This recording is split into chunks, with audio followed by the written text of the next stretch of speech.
This is Tread Boldly, Leadership Lessons from the Saints, with Father Nathan Cromly. Hey, thanks, and I'm glad to be back again.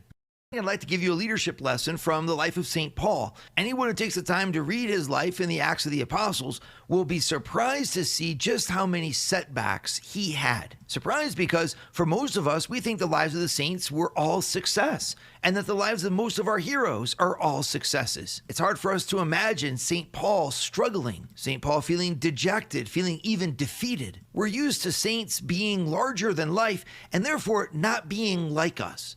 But if you pick up your Bible and read the Acts of the Apostles, you'll read the story of a man who's, yes, he lived an extraordinary life full of adventures that most of us will never have, and yet also a life that is very much like ours in that he had to face adversity, struggles, even defeat, and bear up under its weight with a new energy until he finally succeeded. St. Paul's life reads like a leadership lesson from the saints, and it's something all of us can imitate. I mean, when you think about what he did, it really is extraordinary. He had to invent the way the church would proclaim the gospel in Gentile lands. Not only that, he had to invent the way the church would proclaim the gospel in places where the church had not yet been planted. And to do that, he had to be incredibly flexible.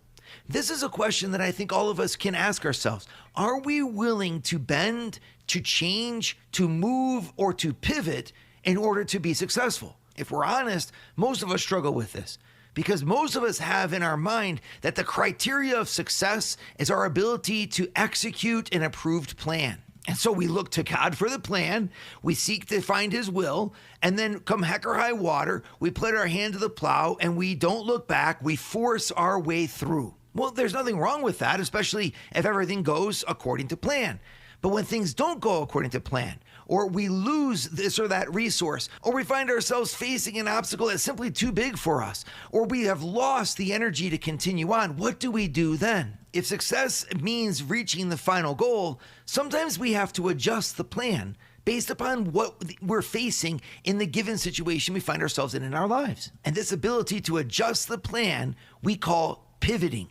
This is one of the greatest things that we see in the life of St. Paul. He had a plan, but he was ready to pivot. He would pivot his way forward. Here's an example. His strategy for evangelizing was to go to synagogues, and in the synagogue where the Jewish people would meet, to there be given the floor so he could preach, and based upon the Jewish scriptures, he would prove that Jesus Christ is the Messiah. And then, of course, hopefully people would give him their faith and he would continue to teach them in the way of Christ until they were baptized. This worked really well as he moved forward throughout Turkey, but it did not work when he came to Philippi. Why? Because there was no synagogue. So what do? Where is he supposed to preach the gospel when there is no synagogue?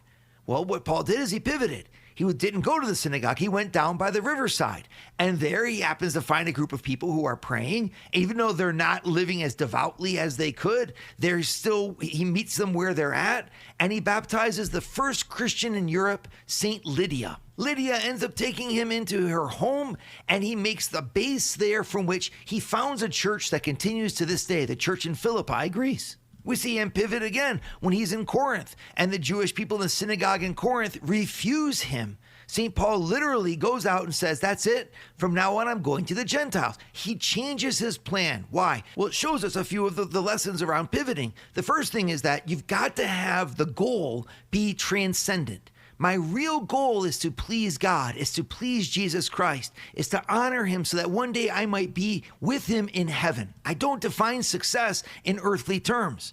I define success like a Christian in terms of my relationship with my God. And therefore, I've got a flexibility. If this or that turns against me or this or that is no longer possible, I can pivot because I'm still achieving my life's mission, living for the one who died for me. Second, I have to be ready to be messy.